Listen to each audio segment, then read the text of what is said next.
บ้านผู้ไทยเขตนี้ยังมีมาข้างลิ้นเลยพี่น้องเนาะของลิ้นเล็กน้อยเขาเจ้าได้นี่ทางไก่จากตัวเมืองเขาลิ้นมาข้างเนาะหรือว่าใช้ที่รถไม่หิวเนาะมาได้ใช้มาแต่หน้าได้ช่างมากินนะเอาบ่ขนมเขาบอกกินบ่ได้กินบ่ได้กระเพาะจังครบหมดนมน่าจะช่วยดิก็เลยดีการให้ขึ้นน้ำบ่ขึ้นบ่เลยบ่ขึ้นลูกเอ้ยจ้าทุกภัยอยู่ดี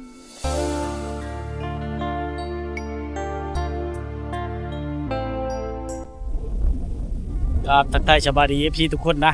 วิดีโอนี้เฮากับมาอยู่ในหมู่บ้านโคกระต่ายเนาะเมืองอัศพรแขวงชนเขตเนาะเป็นหมู่บ้านที่ตั้งอยู่กลางหุบเขาพี่น้องเนาะในชมบรรยากาศในงามๆเนาะภาพบรรยากาศให้พ่อแม่พี่น้องได้มาติดตามรับชมเนาะฤดูกาลนี้ก็ช่วงฤดูหนาวเขาเจ้าเฮ็ดมันเนาะบ่ค่อยอยู่บ้านอยู่ช่องเดี๋ยวเฮามาติดตามรับชมนำกันเนาะนำเสนอเรื่องราวแล้วก็เก็บเอาภาพบรรยากาศในบ้านของเจ้าเนาะมาติดตามรับชมเนาะหมู่บ้านนี้เนี่ยเป็นหมู่บ้านที่กว้างเนาะพี่น้องเนาะ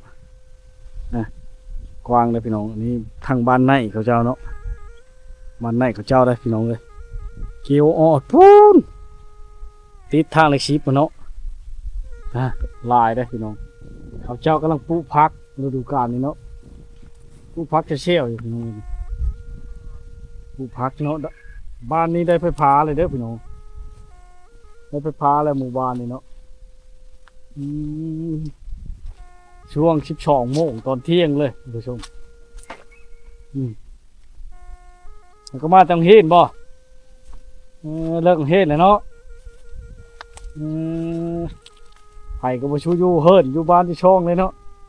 เขาไปเฮ็ดมันมาแล้วทุกคนเนาะเฮ็ดมันอยู่พุ่นแหละอยู่ผู้อยู่ป้าอยู่โฉนเนาะอันนี้เป็นเนินโน่นผู้หรืออะไรพี่น้องเอ้ยโน่นภูเขาเนาะนี่เลขตามนั้นจะเป็นภูเขาเลยทุกคนบรรยากาศภายในบ้านข้าเจ้าเนาะยังไข่แต่ได้ไฟฟ้าเลยหมู่บ้านนี่เนาะได้ไฟฟ้าแล้วถือว่ามากครั้งแรกครั้งที่มิดเลยท่านผู้ชมเนาะเพราะว่ามันไก่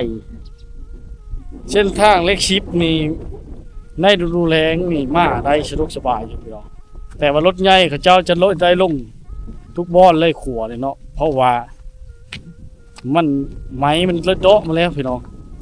ไม้มันชีโดะมาเลยเนาะเฮ็ดให้เขาเจ้าไต่บ่ได้นะเวลารถใหญ่เนาะรถจักรกับบางบ้อนก็ได้ลงนำเพราะว่าขัวมันซ่อมแซมบ่ได้มันหลายขัวมันหลายห้วยเช่นทางเล็กชิปในหลายห้วยเนาะเลยเฮ็ดให้ซ่อมแซมบ่ไหวงบประมาณมันต้องได้ใช้งบประมาณหลายนะแต่ในฤดูฝนเลยเฮ็ดให้ไปยากมากยากทางมันเป็นเส้นทางแบบแดงธรรมดาเนาะโอกาสที่จะได้ทางอย่างยากเนื่องจากว่าสายห้วยหรือว่าขัวลายเนาะสะพานข้ามลายเลยเฮ็ดให้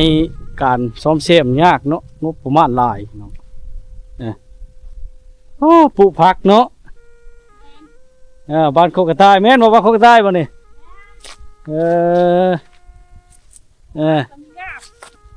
มีงามปะเลยโอ้มันหากับปุ๊เฮ้ยก็แล้วเข้าเลยน้ำช่ำนี้แหละบ่ได้ขึ้นไปหาอันก้นมันบ่เนี่ยบ่มีชนมันนำเขามันบ่เป็นราคาปีเลี้ยงในย่าชีบ่มันขี้ขาดเด้ผู้ไทยว่าขี้ขาดพี่น้องเนาะขี้ขาดผัดเฮ็ดสวนผักเฮ็ดสวนผักขี้ขาดผัดพี่น้องไอ้เนาะเนื้อชิเลอร์เฮิร์นปลาโฮมป่ะเฮิร์น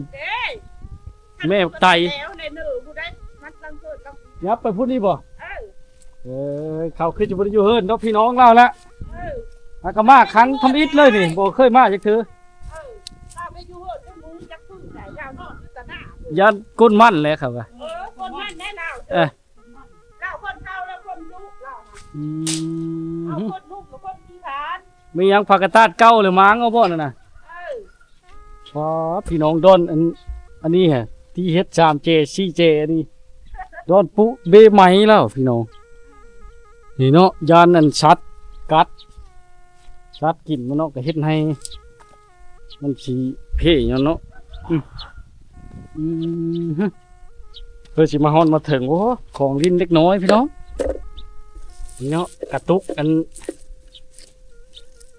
กระตุกนั่นนะพี่น้องกระตุกยาดีกระเพาะข้าเจ้าเนาะใช้ด้วยใช้ตีนด้วยไม้หงิวเนาะมาข้างพี่น้องยังมีอยู่เลยนี่บานนี่เขายังลิ้นมาข้างอยู่เนาะย่ามได้เขาลิ้นน่ะเขาลิ้นตลอดบ่เห็นเขาเจ้าลิ้นเนาะเขาไปลิ้นอยู่เห็นบ่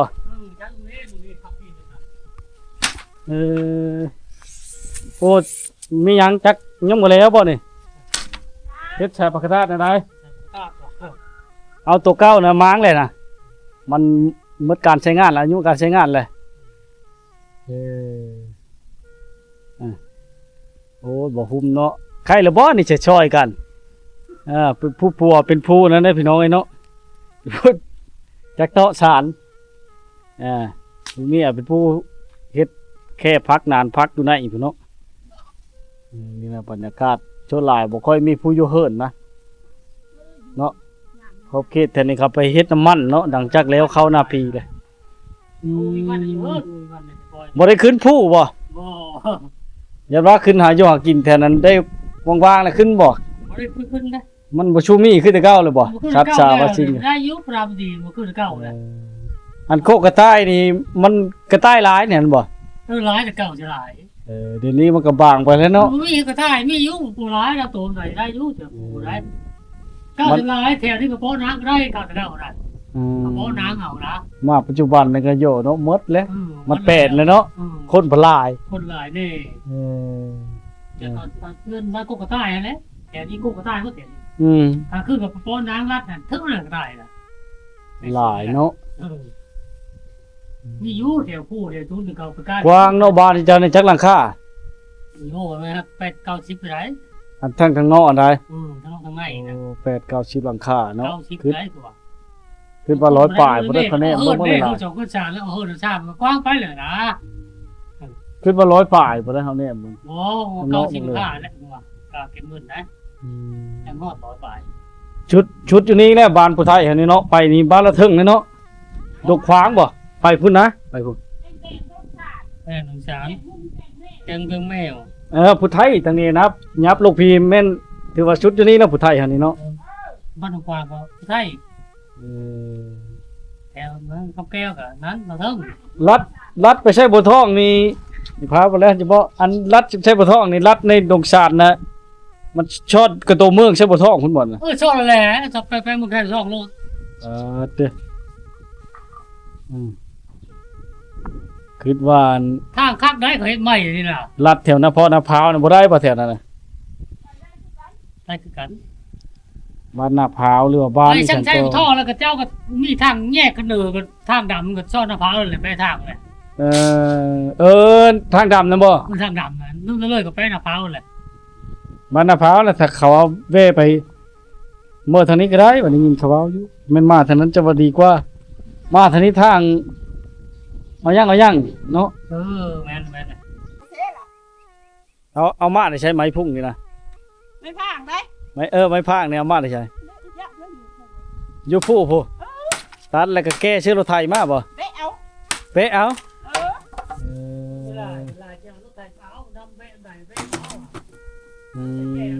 รถไถก็ขึ้นได้อยู่เนาะ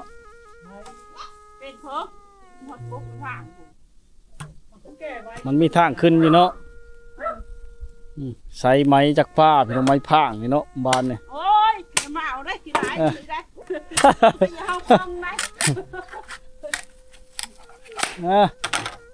เลิกพอดีปลาข้าวลูกบ่ได้ไปก้นมันน้ำเขาบ่สบายลูกบ่สบายเลยเจ้านะบ่สบายนะแม่นี่แหละบ่สบายเฮ็ดมันจะเป็นไข้โอ้ยน้องพี่น้องเลยพอดามพอดีบ่ค่อย บ่ค่อยมีผู้อยู่เฮิดเนาะ อันนั้นเนาะนี่น้ำมันนั่นแหละมันอะไรแต่ก็โค้งนั่นแหละเขาก็ บ้านผู้ไทยเขตนี้ยังมีมาข้างลิ้นเด้อพี่น้องเนาะของลิ้นเล็กน้อยเขาเจ้าได้นี่ทางไก่จังตัวเมืองเขาลิ้นมาข้างเนาะหรือว่าใช้ที่รถไม่หิวเนาะกระตุกน้ำมันนั่นลิ้นช่องที่นะทุกคนเป็นเฮือนรถเนาะนี่เนาะลากแกชุกเล่นนี่ขั้นไม่หิวใช่ไหมเนาะเล่นเลาะลิ้นแต่ทางแถวเดินเฮือนเดินบ้านเนาะนี่บรรยากาศน้องที่ จะทำรถมาเลย ชีวิตของพระเจ้าเนาะเห็นในโลกออนไลน์แล้วก็หันมาดัดแก้เฮ็ดเป็นได้ประโยชน์เนาะภูมิปัญญาของชาวบ้านของเด็กน้อยกับเจ้าเนาะถ้าผู้ใหญ่เขาเฮ็ดมันจะงามกว่านี้เด้อทุกคนอันนี้เด็กน้อยเขาเจ้าเฮ็ดเอาเองเนาะคน6-7 ปี8-9 ปีนี่เป็นเฉย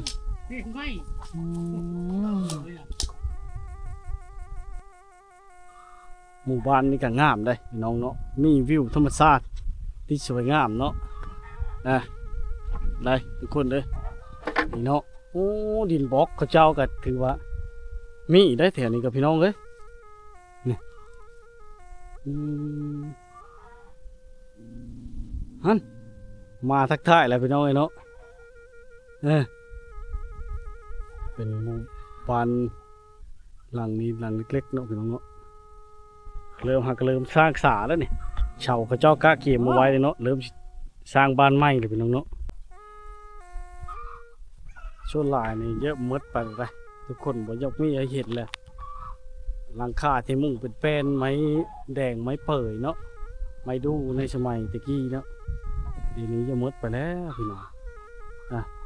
บ่ยกมีแล้วเนาะบ่ยกมีให้พี่น้องได้เห็นได้เบิ่งได้ชมล่ะต่อไปอาจจะบ่มีแล้วเนาะพี่น้องเลย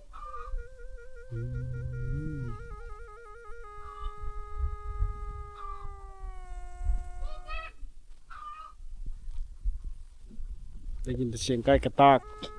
ไม้ยังหลายบานนี่พี่น้องเกือบว่าคู่เฮิร์นเนาะจะเฮ็ดไว้กะเกี่ยมเฮ็ดเฮิร์นไม้แล้วพี่น้องผ่าไม้เฮเนาะเขาเจ้าตัดมาสานเองได้แค่ขอบเขตนี่พี่น้องเนื่องจากนี่ไม้เฮไม้พุ่งไม้เปาะเนาะอยู่บนนี่เทิงผู้เลยพี่น้องคือไปตัดแล้วก็แบกลงมาเนาะผู้ละ4-5 ลำผู้ละ10 ลำเนาะหรือว่าเอารถถ้าได้หลายรถเอารถไปไถไปแก้เอาเนาะถ้าได้หลายเนาะเอารถไถไปแก้เอารถไถแก้มากพี่น้องทุกคนเนาะนี่เลยเนาะมีแต่ไม้เฮไม้พุ่งทั้งหมดพี่น้องเนาะเอามาเฮ็ดห้าวโหหรือว่าลักแค่เนาะหรือผักกาดตาดแม้แต่ไรผักกาดโหก็ยังเป็นไม้พุ่งเนาะไม้ที่แบบเกิดจากธรรมชาตินะอยู่ในภูพุ่นพี่น้องอยู่ในภูเขาเนาะกาดเนาะโอ้เหินหลังนี้ยังมีห้างเกณฑ์อยู่เลยพี่น้องเนาะนี่ตัวนี้จะเป็นห้างเกณฑ์นะอยู่เทิงนี่เนาะห้างเกณฑ์สมัยตะกี้ได้พี่น้องตีนนี่ยังครบมาเลยนี่ตีนเกณฑ์ข้าวตะกี้บ่มีการเครื่องจักรเนาะบ่มีเครื่องจักรบ่มีอย่างต่างๆนี่เนาะเขาเจ้าจะใส่เกณฑ์นี่พี่น้องลากแก้วถ้าผู้ใดได้ในสมัยตะกี้ถือว่ามั่งมีร่ำรวยนะเนาะหมู่บ้านนี้ยังมีให้เบิ่งให้ชมอยู่พี่น้องเนาะเจ้ามัดไว้อย่างดีนะนี่เครื่องมันมีหมดพี่น้องเนาะช่วงเครื่องมันเนาะมีหมดครบชุดเลยพี่น้องเลยเนาะเพิ่นยังอนุรักษ์ไว้ให้ได้เบิ่งได้ชมเนาะเนาะเฮิร์นก็ยังเป็นเฮิร์นส่งแบบดั้งเดิมโอ้พี่น้องเนาะบรรยากาศได้ยินแต่เสียงมันก็แรงหัวมานี่ก็เขาเจ้าผู้ไว้เนาะยังเลี้ยงอยู่บางตัวเทิกโชลาเขาเลี้ยงเนาะ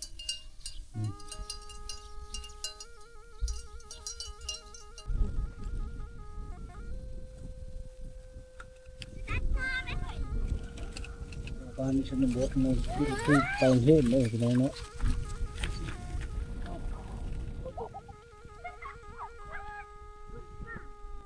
มาได้ใช้มาตรงเห็นบ่ ทางใดของเฮ็ดน่ะทางหลังชุมเจ้าพุ่นสิเมื่อบ้านเลยนี่บ้านคำแก้วเขาเจ้าย่างพี่น้องเนาะหมู่บ้านในชลายเฮ็ดหม้อแล้วพี่น้องหม้อ2หม้อ3หม้อ4นี่เนาะเจ้าย่างมื้อในป่าเลยได้พี่น้องเนาะมานี่ก็เป็น2-3กิโลเลยเพื่อสิฮอดป๊าดแต่พี่น้องเอ้ยใครจะได้คู่เนาะบ้านนี้เขาเจ้าย่างมาเป็นเฮ็ดเด้อพี่น้องเนาะญาติสาวๆก็ไปเข้าเยี่ยมดูเยี่ยมเขาเจ้าได้ย่างเนาะตั้งติดโต๊ะมาก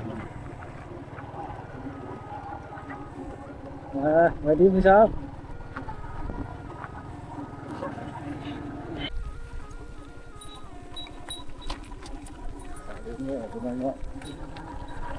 ก็ยังเลี้ยงอยู่เนี่ยนี่เนาะหมู่บ้านแห่งนี้ย่ามค่ำๆนี่เขาเจ้าจะมาเอาน้ำเนาะตักน้ำในสร้างดงพี่น้องเดี๋ยวเฮาไปติดตามเฮาส้มนำกันเนาะนี่มานี่มีทางรถไถรถจักรมอเตอร์ไซค์เนาะได้พี่น้องทุกคนเนาะบรรยากาศนี่ยามแรงเนาะช่วงลายเขามาตักยามแรงหรือยามเช้าเนาะแต่ละบางท้องถิ่นเนาะแต่ละบางบ่อนนะรถไถก็มาได้พี่น้องเนาะรถไถหน้าเนาะว้าเต้วังน้ำสร้างดงใส่งามมากเลยท่านผู้ชม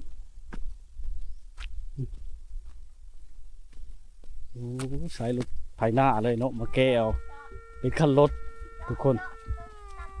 น้ำใส่งามเนาะ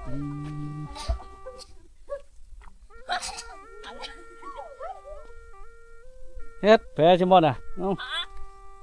โอ้เอารถไถหน้าเลยมาแก้เนาะแม่นความน้ำจังได้ลายประเดียวหมดบ้านนะกินอยู่นี่เนาะใส่งามเลยน้ำนะเนาะตั้งแต่ข้ามยังเหี้ยนเนาะพี่น้องก่อนกับเมื่อกี้แวะกินอันนี้แหละเมื่อกี้ข้าพเจ้าเหี้ยนอยู่จุดชุมพลงามเนาะปัจจุบันนี้ไทยบ้านเขาเจ้าก็ยังมากินอยู่เนาะเต็มหมดเลยนะโอ้ไวทีเนาะเกือบมาประทันทีเนาะเกือบประหินทีเนาะส่วนหลายเขากันเป็นแล้วเนาะจากการห้ามเดี๋ยวนี้มาแก้เชื้อรถไถเนาะแก้เชื้อรถไถจนเต็มพี่น้องจุดเจ้าบ้านแล้วจะเอาโพชัยป่ะมันบึงนี่มาเอาอยู่แต่ในบ้านพุ่นบ่อยู่แต่ในบ้านพุ่นเติมมาแก้อยู่แต่นอกพี่น้องบ่ไกลๆนะแก้ก็คุ้มค่าอยู่หรอกได้3-4 ถัง5 ถังเลยกุมเป็นรับ2 ทิศพุ่นแล้วนี่คันเจ้าของเฮิรนเดียวนะในยามแรงๆเนาะบรรยากาศแบบนี้เขาเจ้าจะมาเอาน้ำนะพี่น้องเนาะบอนเขาเจ้าตักนี่จนเป็นห้อมมีป่าไปเลยทุกคนป่าเป็นหมู่อยู่เนาะถือว่าปลอดสารพิษหมูมียุ่งมาไข่เฉยเลยเหี่ยวใบกระแดงเนาะหลานลงนะ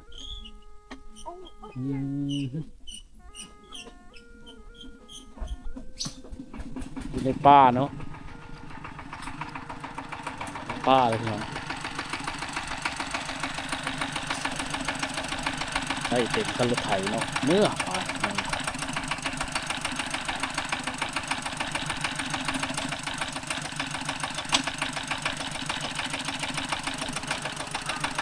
ชนบทเขตนี้เพิ่นก็มีการเปลี่ยนแปลงเนาะใช้รถไถหน้าทุกคนเลย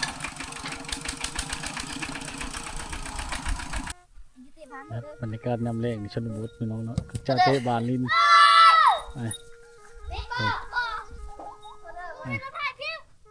ยิ่งเป็นผู้เตะบานพี่น้องเนาะ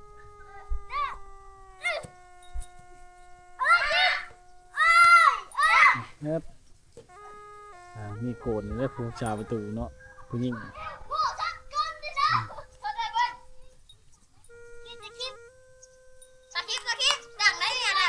โอ้แฮดลิฟต์เตะบานก็เป็นนะพี่น้อง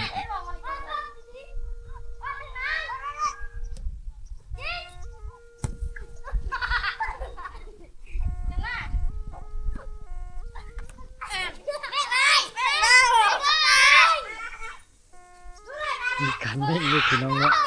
ลูกกดของบ้านนี่เด้อนี่